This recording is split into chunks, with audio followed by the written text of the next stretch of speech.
Hi അസ്സലാമലൈക്കും, welcome back to my channel. നോമ്പ് തുറക്കാൻ രുചികരവും ആരോഗ്യകരവുമായ റവ കാച്ചിയതാണ് ഇന്നത്തെ റെസിപ്പി. ഇതിനെ തരിക്കഞ്ഞി എന്നും പറയാറുണ്ട്. നോമ്പ് തുറന്ന് കഴിഞ്ഞ് കഴിക്കാൻ പറ്റിയ രുചിയുള്ള വിഭവമാണിത്.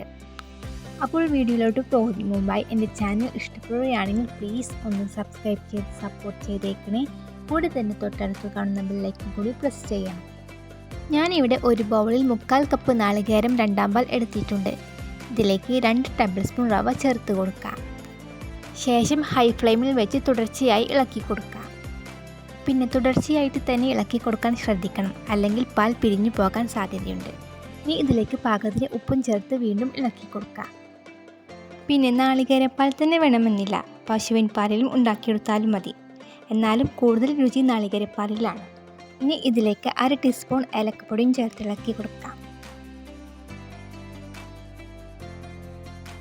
ഇപ്പോൾ കുറുകി വരുന്നുണ്ട്. ഇനി ഇതിലേക്ക് നാളികേരം 1/4 പാൽ ചേർത്ത് ഇളക്കി കൊടുക്കാം.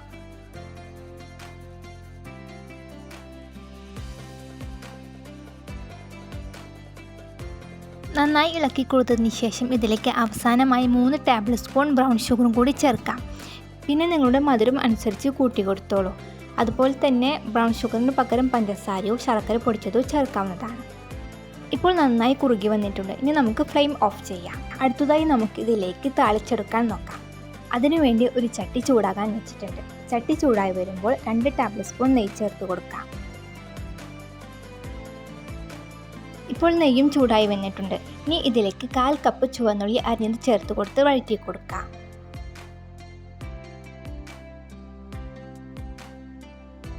അങ്ങനെ ചുവന്നുള്ളി വഴന്നു വന്നിട്ടുണ്ട്. ഇനി ഇതിലേക്ക് ഉണക്കമുന്തിരിയും കശുവണ്ടിപ്പരിപ്പും ചേർത്ത് ഇളക്കി കൊടുക്കാം.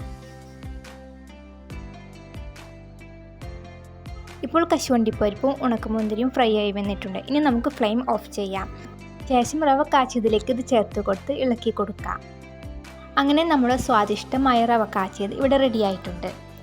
ഇനി ഇതൊരു ഗ്ലാസ്സിലേക്ക് ചേർത്ത് കൊടുത്ത് സെർവ് ചെയ്യാം. അപ്പോൾ എല്ലാവരും ഈ റെസിപ്പി ട്രൈ ചെയ്ത് നോക്കുക. എന്നിട്ട് നിങ്ങളുടെ അഭിപ്രായങ്ങൾ താഴെ കമൻറ്റ് ബോക്സിൽ അറിയിക്കാനും മറക്കരുത്. പിന്നെ ഈ വീഡിയോ ലൈക്ക് ചെയ്യുക, ഷെയർ ചെയ്യുക. അപ്പോൾ ഇൻഷാ അല്ലാഹ് നല്ലൊരു റെസിപ്പിയുമായിട്ട് അടുത്തൊരു ദിവസം കാണാം. Thanks for watching. ബൈ.